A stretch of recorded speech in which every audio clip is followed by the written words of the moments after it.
Drakes. Dashboard discussions with the Drakes. I'm merging. Dashboard discussions with the Drakes. Coming from the beach. Dashboard discussions with the Drakes. What's up, people? Happy, beautiful Saturday. Welcome to episode numero 4. That's 4 for English speakers. This topic is going to be on love languages, and we are going to talk about what our love languages is, understanding what our love languages are. What our love languages are, understanding our love languages, Her language, and speaking your partner's love language, and then lastly, understanding when you can. Yeah, understanding when you can. So, we are going to start off with Anthony is going to go number 1. Alright. So you have 1 minute. Question is, what is your love language? And if just to give you a little background about love languages, I'm pretty sure most people know, but there is a book out called The 5 Love Languages. Yeah, we didn't make that. That's probably copyrighted, so. Yeah. And there is a test APA. you can take online that will tell you or rank your 5 love languages. It's kind of like a personality test, but it's based off of like a relationship and what you want in a personal relationship. So it's better than Myers-Briggs, though. Yeah. So a long time ago, we took our love languages test. And I would say that it's really helped us as a couple to like thrive and kind of understand each other in times, especially when it's like difficult or we don't agree with each other on certain things or we don't understand each other's emotions. Love languages really helps. So yeah, that's the 5 love languages. And just to cover the 5, there is words of affirmation, acts of service, gifts, physical touch, and quality time. And those can be interpreted, or each category it covers a range of things, but they all link back to that certain topic. So we're going to talk about ours starting now. You got a timer? Yep. And I feel like in a lot of these episodes I've been going first, but it's fine. Oh, I can go first. No, it's fine. It's fine. Okay. Is the timer on? Yes. Alright, so my love language is words of affirmation. I like being included a little bit. I like being told like, oh, you're doing good. Oh, you're handsome today. Oh, nice fade. You know what I'm saying? When I get my fade right. Oh, your beard look good. So I just like being told. I like hearing the words. I don't know. I'm a very wordy person. I mean, I majored in English. I write poetry and all that ish. But I don't know. I learn by listening, so I guess it all just kind of like makes sense that my love language is words of affirmation. And after I took the test and realized that it was that, then I realized more when I needed it. You know what I'm saying? When I needed Steph to give me a little words, or just even not even in our relationship, like on the football team or when I'm at work with my bosses and whatnot, like when I hear words, you know, that confirm who I am, I enjoy it. I like it. Makes you feel good. Makes me feel good. All right. That was the first question, right? That was the first question, and what I want to add too is that even if I'm doing other kind or sweet things for him, if I'm not speaking his love language, he doesn't feel as loved. Like I notice it. Like when you give me gifts, like I notice them and I appreciate them. I don't know, for some reason. But it doesn't feel as for good. some reason it just doesn't feel as good as when you because that's your love language. Yeah, I know. It's weird. It's crazy how that works. All right, my turn. My love language is physical touch. I feel loved when when Jordan's holding my hand. With who? That'd be me. When anyone is. So like, I like to give hugs. I'm a huge hugger, which kind of sucks with the whole Corona thing. But yeah, physical touch is my #1 love language. And like he said, other things like your love languages get ranked. Yeah, they get ranked. You could have something that's high up there, or a few things that are tied, and like the lowest ranking one is like what you shouldn't do. Not that you can't do it, but you can do it, but just know that something, when you're trying to think of like the perfect gift, if you know your spouse's love language, then that will help aid in finding. Time's up! You gotta stop doing that. You really gotta stop doing That hurt my throat. That's what you get. Oh my god. My eardrum is literally blown out. Welcome to marriage, people. This is just. No, I like what you said. I like what you said. Yeah, because they get ranked. So my number 1 is words of affirmation. My number 5, my last one, is physical touch.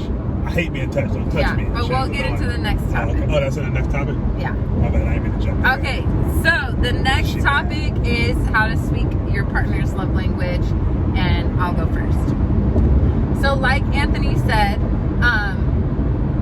especially if that's not your love language, it's hard to speak it because that's not what you feel. So like words of affirmation is my lowest. It's my lowest love language. Damn. And don't speed.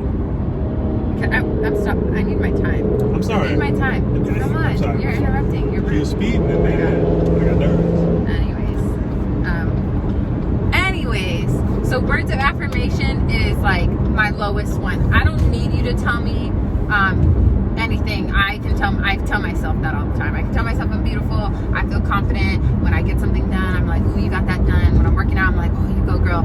Okay, so I don't need that. So it's hard to speak it. So I really have to tell myself to remind myself, hey, this is his love language. I need to do this.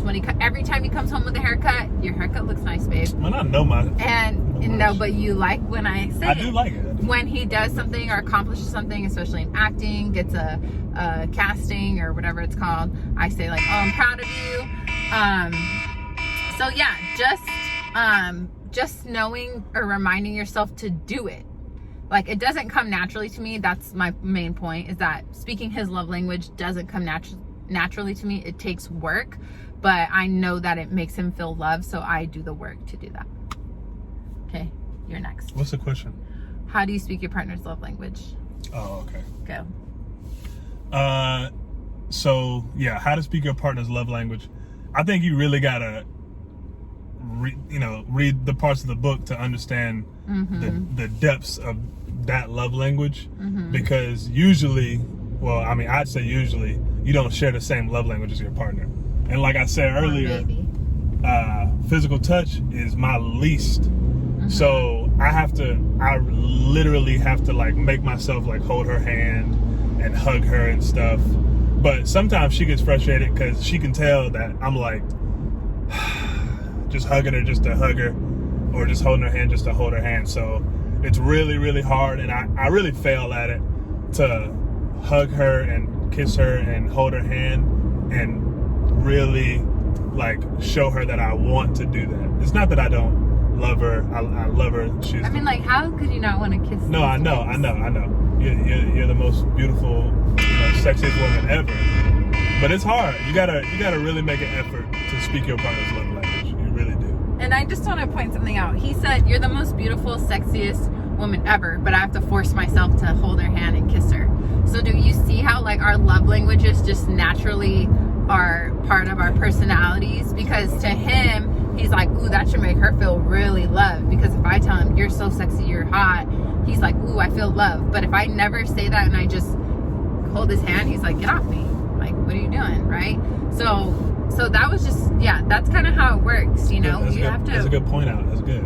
Yeah, that was like interesting to me. And I want to also say, before we move on to I'll just move on to our next topic. So the last one is knowing when you, or understanding when you can't speak your partner's love language. Do you want to go first? Or do you want I'll go first this week. All right. We're going back and forth. Knowing when you can't, or when you don't have the energy. So sometimes when you just come home from work, or when Steph used to coach, she would work, she would teach, and then coach, and then come home at like 9 o'clock, and she would just have to unwind. And if she walked in the door and she'd be like like, don't talk to me, then I shouldn't take it personally because she's just trying to unwind. And that's the same with me. Like, when I come home, I just need a couple minutes to unwind, and I can't put myself in the mode to be lovey-dovey and hug stuff and kiss stuff. It's really hard. So I do my best to try to compartmentalize and leave work at work and then come home and be like, okay, the first thing Steph wants when I see her is a kiss. You know what I'm saying? Like, in the morning, she wants a kiss when I leave every morning. Yes. And I am not a action. All right, so we had some technical difficulties. But anyway, finishing my thought from the last thing I was saying was Steph wants a kiss before I leave for work every morning. And I am not a morning person. I am the grumpiest. People that know me know that I'm like one of the grumpiest people in the morning. But I know her love language is physical touch. So I know I just got to give her a little kiss in the morning, and that's going to make her happy. So I try to put my feelings and stuff aside and give her that. Got it. I need so. All right. So understanding when you can't show them their love language. Okay, so kind of going off of what he said, not only the way he feels, but the way I feel. So like, when I'm not in the best of moods or when I'm not feeling great, it's hard for me to like shower someone else, especially him, in words of affirmation, right? So let's say that, like, I don't know, I'm having a rough week emotionally, physically, and I'm really exhausted, and he's doing all these great things. That week, it might be hard for me to acknowledge the great things he's doing and tell him, like, wow, I'm proud of you, and things like that. But something I try to do is like think about how everything that he's doing positively not only affects his life, but also contributes to our relationship. So it's like a reminder of like, not only do I want to say these things because I'm proud of him, but I'm thankful to him for like doing these things. Even something so simple as like working out consistently or getting a haircut or doing all his films and things like that. I know that hey, that was a fast minute. I know that he's doing them to like help our family grow. Going. And so, yeah, I try my best to do it even though it's hard for me and I'm not in the mood. All right, so that's pretty much it for the love languages episode. The challenge, of course, is going to be like, if you haven't yet, you need to explore the 5 love languages. And if you have, but you kind of like read it and then talked about it and took the little quiz, but you and your partner don't utilize them in your relationship, I challenge you to utilize them in your relationship. Like, no, some people don't love to read, so maybe you don't need the book or look up that whole section, but think about your partner's love language, have a conversation about it, and then try to do things, at least one thing, to make your partner feel good and speak their love language to them. And the movie plug? The movie plug is Love and Basketball. I feel like there's a lot of love language miscommunication going on in that movie. So, I gotta go left. All right. And that's it for Dashboard Discussions with the Drakes. Dashboard Discussions with the Drakes. We going to Taco Bell. Dashboard Discussions with the Drakes because you want it. Dashboard Discussions with the Drakes.